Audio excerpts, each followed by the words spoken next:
Jim Edwards here. I'm joined by Freeman, who last night shocked the world when he defeated Aaron Pico, Bellator NYC. Zach, you're just telling me that you haven't slept a wink. How are you feeling now, what, 12 hours removed from the event? Oh man, on top of the world, you know. I think I'm more just happy that I shocked everyone else. I didn't shock myself or my friends or my family or my training partners, but just shocking everyone else that didn't know me, didn't have any faith in me. MMA Junkie had like 10-0 picks for Aaron Pico. It's more upsetting those people, being the Cinderella man story. It's more doing that is just, it runs blood through your veins, man. It runs that adrenaline through your veins. It just makes you so excited you cannot sleep. So unfortunately, I've only taken a little nap, you know, with social media. Apparently I was on Sports Center. It's all kind of coming together, all the hard work. So. You know, you were just saying there that your phone's going off the hook, but your coach was telling me before as well that everything went to plan. That's exactly how you guys kind of planned it was going to happen, and you executed. So we knew that Aaron hadn't been in a professional fight or an amateur fight where you could strike to the face. All his pancreation fights were body, neck and below. And being a boxer, we knew he was going to be very aggressive, which is my style. So we worked on closing the distance when he did. And Aaron, I think at the same time, I think he's going to learn a lot from this, and he's going to be more patient in the future. I think he needs to take a couple fights against some guys his size. I think he truly needs to be a 45er. But at the end of the day, he handled himself like a gentleman. But what we trained for is to land uppercuts and lead hooks, because he was going to do the same. So one of us was going to connect, and you know, I did what I trained. It was just automatic. It was robotic, and it worked out. What did Scott Coker say to you after last night? You upset a lot of plans, I would imagine. He didn't say anything. He didn't come up to you and say anything after? No, sir. Did anyone from Bellator? All the staff was amazing to me. So yeah, I think more the executives. I think they just had a lot on their mind. Maybe, you know, Fedor got beat. You know, that alone was shocking. So with my win, I think it was just a night of some upsets. It was Blue Corner's night, and with what happened to Mike Chandler, you know, hats off to Mike. I hope you're okay. I think they just had a lot on their mind, you know. So I imagine I might hear from Scott, you know. I think after the fight, after the press conference, he just shook my hand and said, "Good job." But you know, I'm sure we'll get to know each other better. Yeah, I hope so too.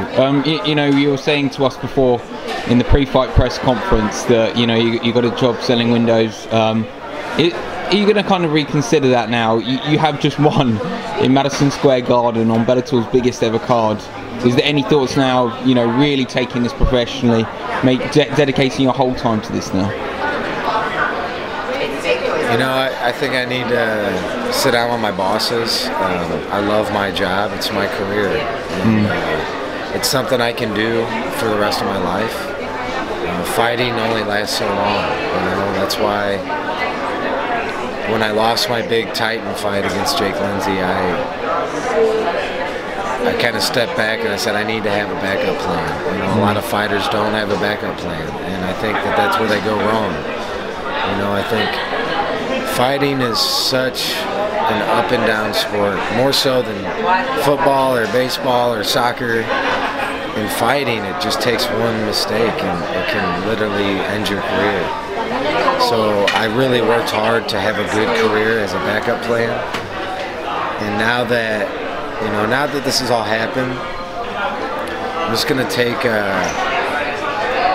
what I can while I can, but I'm also going to know that I still have a career, and I want to figure out how we can work that. So I'll sit down with my bosses and just talk, hey, what can we do? You know, very few people get a moment like that. in their careers, let alone, you know, on the biggest fight card of all time in Madison Square Garden. What did that feel like when you knew he'd tapped out, you'd won? What the hell goes through your mind then? I posted a picture that I found, and I think I said all the emotion, all the hard work, all the doubters, all the haters, all the support, it all just came out at that one moment. And I think you can see it on my face. You know, what do you want next? Like, you know, you really are now in a position where you might be able to kind of ask for or request even from Bellator a certain fight or a certain fight card maybe. Ideally, what would be next for you? I'd love to fight out of the country. I think that'd be really cool. Yeah.